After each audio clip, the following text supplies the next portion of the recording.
Netherton Writers Group presents Four Sheets to the Wind by Harry Nicholson. Alfred and Jimmy were sat at a table in their local pub, the Rose and Crown. They were enjoying their first pint of the day. Little did they know it would be some months before they could do this again. It was the week before the government's lockdown to prevent the spread of the deadly coronavirus. "Jesus, Alf, I need to go. My guts have been playing me up all morning," moaned Jimmy as he left the table and headed for the gents' toilet. On his way, to several customers' disgust, he let out a rasper. "Jesus, that was close," he said to himself as he felt the arse of his trousers. Within a minute he entered, then left the toilet. Alf watched as he then entered the ladies' toilet. Within a minute he came out and approached the bar where he confronted the manager. Alf couldn't hear what was being said, but it was obvious that Jimmy and the manager were arguing. Alf watched as the manager reached under the counter of the bar and produced a toilet roll. He tore off 4 sheets and handed them to Jimmy. Jimmy, refusing them, snatched the toilet roll from the manager's hands and ran into the toilet. Although he was no spring chicken, the manager vaulted the bar and raced after Jimmy. Jimmy won the race. He entered the toilet and slammed the door shut. Alf watched as the manager tried to force the door open. It was obvious that Jimmy was holding his own at keeping it closed. In fact, Jimmy was holding his own in more ways than one. The manager gave in. He returned to the bar, then left. Alf wondered if the manager had gone for help or to find an axe. The toilet door opened a fraction.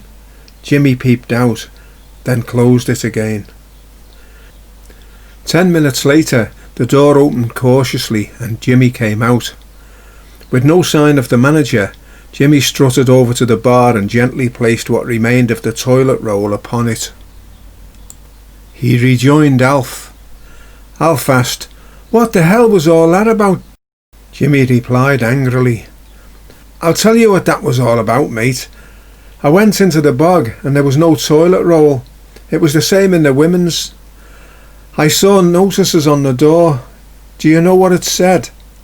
"I'll tell you, mate. It said, 'Before using the toilet, see the manager first.' Anyway, I had a word with him. He tore off 4 sheets of a bog roll and went to hand them to me. I told him how the hell was I supposed to wipe my ass with only 4 sheets of bog roll.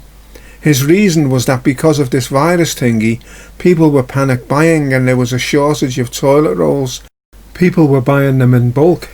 He said as soon as he put toilet rolls in the ladies and gents, they were being pinched.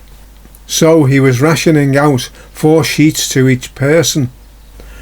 I bet he and that fat-assed wife of his upstairs aren't making do with 4 sodden sheets to wipe their asses." "Yeah, I know about the shortages, people buying in bulk," said Alf. "In Tesco's the other day, my wife had to kick a bloke where it hurts to stop him snatching a 6-pack of toilet rolls off her." The manager returned behind the bar, empty-handed, no axe. He picked up the now much thinner roll of toilet paper and glared across at Jimmy. He held it up to his chest, as if it was the Holy Grail, before reverently returning it to its place of safekeeping under the counter of the bar. "Jimmy, I meant to show you this earlier," Alf said as he reached into a bag under the table. He drew out an item and placed it on the table. The item consisted of neatly cut 6-inch by 6-inch squares of newspaper held together by a length of string threaded through each corner of each sheet. The first sheet had 2 words written on it. It said, "Liverpool Echo." "I've started making these in case we run out of bog rolls," said Alf. "Bloody hell," said Jimmy, laughing. "This takes me back in time.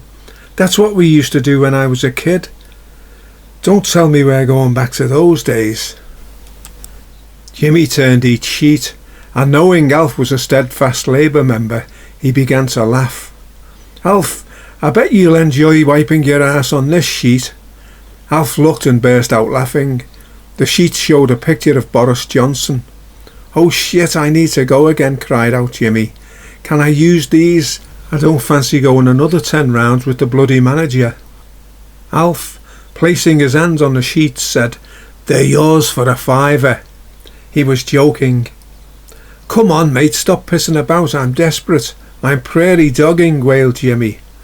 Alf removed his hand, allowing Jimmy to snatch up the sheets. Jimmy walked slowly and stealthily towards the toilet, on account of clenching his buttocks. Alf called after him, "Be careful she doesn't bite your ass. Maggie Thatcher's in there somewhere."